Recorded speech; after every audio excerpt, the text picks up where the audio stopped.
das Video, damit wollte ich eigentlich anfangen. Und zwar Ronaldinho. Ich habe den einmal im Versace Hotel gesehen. Da saß er an einem Tisch vor uns im Restaurant. Und er hat anscheinend eine gefälschte Richard Mille am Handgelenk. Ich kann mir das gar nicht vorstellen, ja. Weltfußballer. Also ist ja einfach unnötig, ne?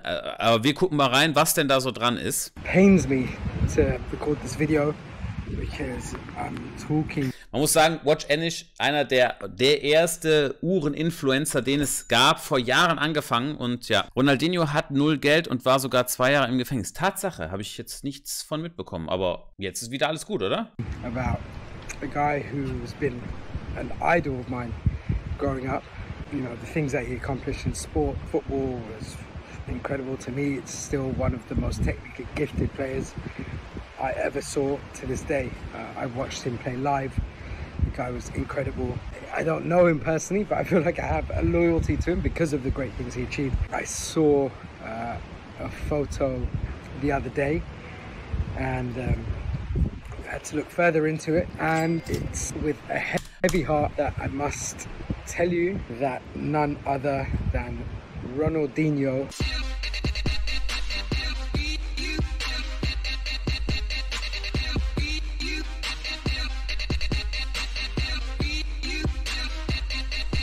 Das ist immer so, also dass bei Fußballern so diese Pleiten passieren, ne? So Weltfußballer, hört man nicht das erste Mal. Wahnsinn, ne? He's wearing a fake Richard Mille RM36. The easiest way I can tell you this is that the watch was only ever made in titanium. The watch he's wearing is rose gold. The size is way too thick, you can see from the side profile. The dial, you can see the colors are off, the design of the tourbillon and the G sensor, it's offset to how the original should be. The original RM36 was launched in 2015 as a limited edition of 15 pieces in titanium at SIHH. To this day, it perplexes me because he's obviously super successful. He's amazing at what he did, what he accomplished. Warum macht er sowas? Ne? Komisch irgendwie. Ich kann es gar nicht so nachvollziehen. Irgendwie komisch. The way that sport bring together, the way that he bring people together, he's always smiling and all of this stuff. You know, he's a great role model in a lot of aspects. It can't be about the money because he was earning a lot of money as a player. It begs the question, why would he then buy a fake RM? Is it that Richard Mille is such a high prestige brand that even at a high level of earning capacity, people still do not have the means to be able to put down, you know, $500,000 or $1 million, $2 million into a watch, because a watch is not like a car. You can't lease a watch. You can go and lease a Ferrari or a Rolls Royce. Ich habe gestern mit einem Uhrenhändler gesprochen und es gibt tatsächlich Personen, die eine Uhr leasen. Also es über eine Leasinggesellschaft machen. Habe ich jetzt das erste Mal gehört. Put down 20% deposit, pay 1% a month and you can have the car, you know, if you have good credit.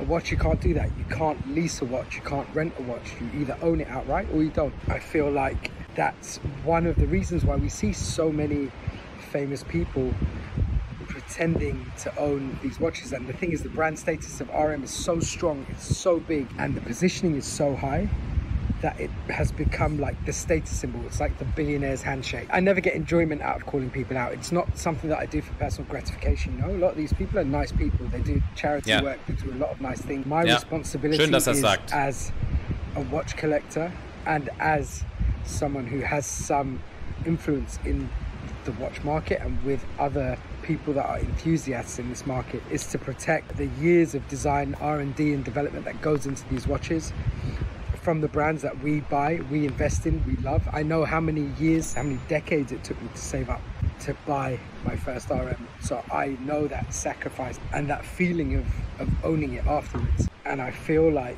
we can't allow people to cheat their way into doing stuff like that. Not just with RM, but with other brands, you know. I think... Sehr interessanter Punkt. Ich war zudem, muss ich sagen, wirklich schockiert. Wir hatten vor, weiß ich nicht, einem Jahr oder irgendwann mal so eine Reaction gehabt auf einem Video von Mahan, glaube ich. Und daraus wurde so ein Short gebastelt. Und die Kommentare darunter machen mir tatsächlich Angst, Leute. Also da haben Leute geschrieben, oh, Fake-Uhren tragen ist super. Und wie kann man so ein Affe sein wie der Marc, der sich darüber lustig macht und sowas. Also erstmal, ich habe ich weiß nicht, ob ich mich darüber lustig gemacht habe, sei jetzt mal dahingestellt, aber man ist immer auf die Schiene gegangen, dass es in Ordnung ist, Fake-Uhren zu tragen. Ich meine, allein das Wort Fake, damit möchte doch eigentlich niemand zusammen, also in einen Topf geworfen werden, oder?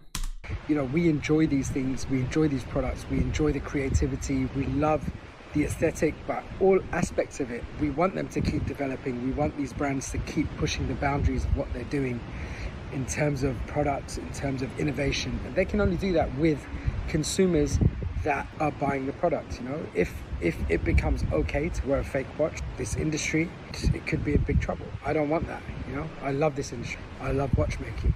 I have done for many years, and I continue to do so. So I hope you understand as to why I feel compelled to make this video and the other videos, and to call out other celebrities that are wearing fake watches. No doubt, see you soon, because there are a lot more that I haven't posted yet.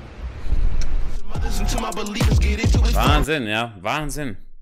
Ist echt krass. Hat er noch was rausgebracht? Was haben wir denn hier noch?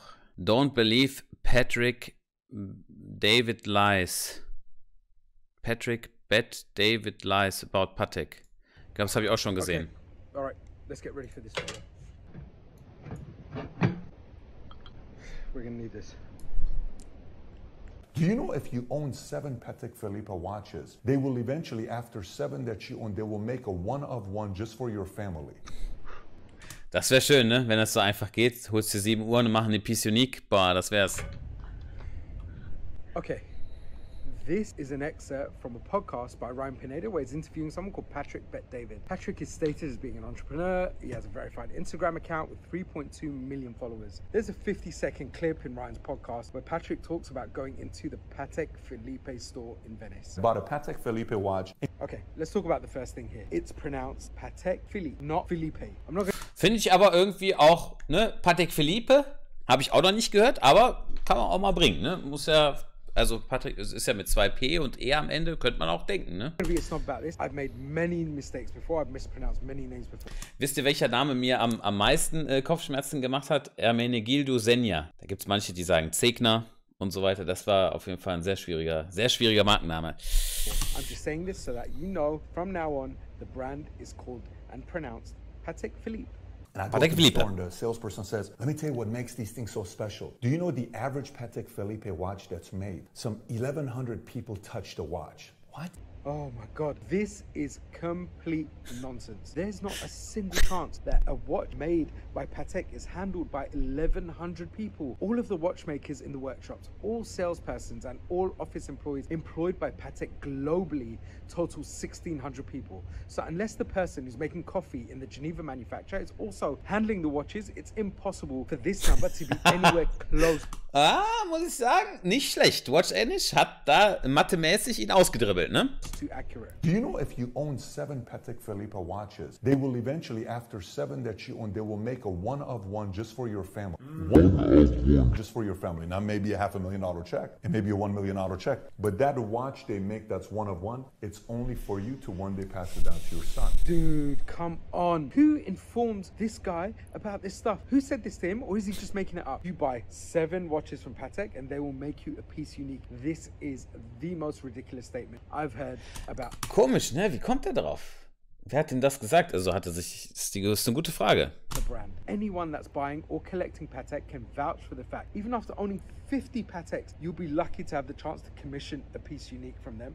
And even then, it's going to be a model that's suggested by them at their discretion. The issue with this is that this information given out by a public personality with 3+ million followers has a negative effect, because some people might actually believe him and they're going to start calling up their boutique and their local Patek retailer or sales associate and start... Boah, ich habe die ganze Zeit Patek Philippe im Kopf. Shouting at them and asking, where is my piece unique? Because I bought 7 quartz ladies 24s from you in my lifetime. I want my piece unique. That is nonsense. See, when you hear that story, what happens? I'm interested. Yeah.